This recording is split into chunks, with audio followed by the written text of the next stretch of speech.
চলো চলো।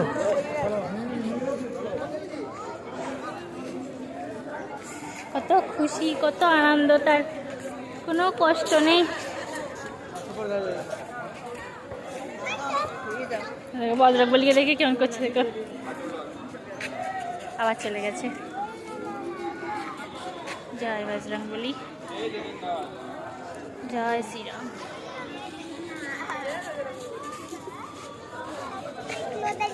ওই কাকে দেখেছি বিড়ালটাকে, তাকে বলে ওই ওই।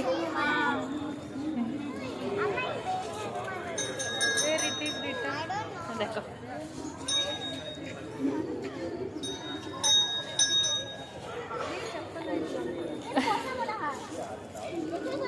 কি হয়েছে বাবা, তুমি বিস্কুট খাবে? এই নাও, এই নাও, দাও। দেখো জগন্নাথ মন্দিরে বজরংবলী মন্দির সামনে দেখো একটা বিড়াল বেজে, তাকে আমি খেতে দিচ্ছে, আর এককে ডাকছে। ও আসবে না, ওখান থেকে নামছে না। ও একে দেবো, একে দেখে দেখে দেখে দেখে দে, চল।